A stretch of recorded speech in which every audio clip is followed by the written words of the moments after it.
Sa tulong ng social media ay marami na ang sumisikat dito basta't witty at Oo. nakakatuwa ang iyong content. Kaya nitong umabot ng hanggang million views. Totoo. Pero syempre, ang pagiging isang influencer ay kailangan pa rin ng time management. Tama ka dyan. Kaya naman ngayong umaga, makakasama natin ang mga influencers na sina Kane Joseph Domingo at Julia Nicole Bolos para i-share ang kanilang storya at bigyan tayo ng impormasyon kung paano ba sila nagkakaroon ng work-life balance at buhay na rin ng pagiging isang influencer, di ba? Good morning. Good morning. Welcome to Rise and Shine Pilipinas. Pero I'm wondering, Noel, paano mo ba masasabi na kapag ikaw ay influencer na, ayan. Joseph? Bilang influencer po, so maghahanap ka po ng content nyo at saka yung mga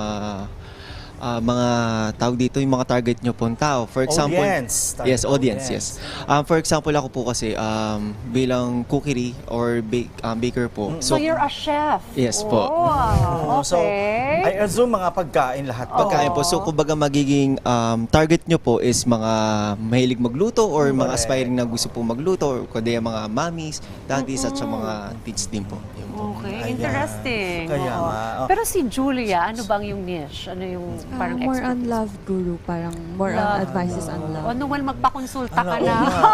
Titry natin mamaya. Sama mo ko sa content mo. Anyway, syempre time management, marami rin kayong ginagawa sa buhay, maliban sa pagkukontent. So, paano nyo ito na pagsasama-sama lahat? Mapagsasabay-sabay. Oo, ano? pagsasabay-sabay. Oo. Ako po kasi working student pa rin po. You're Working working student, student now? Okay, Oh my college. God. You're Yes in po. college. Anong course? Customs Administration. Okay. What year na? Fourth year po. Oh, graduating na rin. Graduating. Okay. So, na-balance ko naman din po siya as well as okay naman ako and masaya naman po ako sa ginagawa ko. So, yun naman pinaka-importante yung masaya Totoo. and na-enjoy mo yung mga ginagawa mo. Totoo. Okay, how about you, Kane?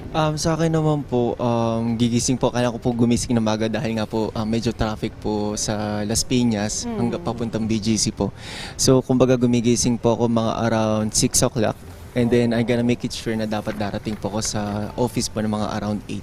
And then yung nga po sa pagtatrabaho naman po, kumbaga may nakalatag na po kaming oras po doon regarding po sa mga shoots, contents at iba pa po.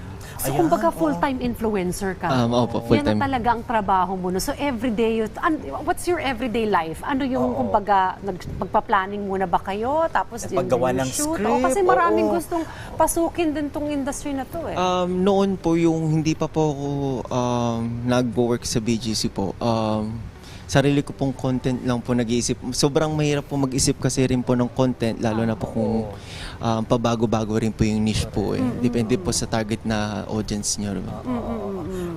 Yun nga mahirap eh, kaya nga ako hindi gusto ko mag-vlog pero naisip ko ano bang gagawin ko. So, advice mo sa mga gusto mag-vlog, ano ba dapat ang una nilang titingnan sa paggawa ng isang content? Okay, punta muna tayo kay...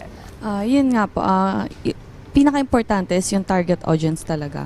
Since doon nila na-enjoy yung and then siguro yung pinaka-importante is yung somehow merong lessons, no? Pero kasi usually ngayon, mas pinapatok kasi yung funny, yung mga Mga kalokohan. Di ba kung patanggal ng stress yung Julia? Oo, No? yung TikTok mga din po walang yung parang sense. stress reliever ng mga tao ngayon. Oo, pero well-crafted, yung mga Oo, content, yun yung oo, maganda oo. eh, no? How about you, Kim? Sa akin naman po, kailangan talaga pag-isipan talaga yung target audience, audience, tapos bigyan ng quality.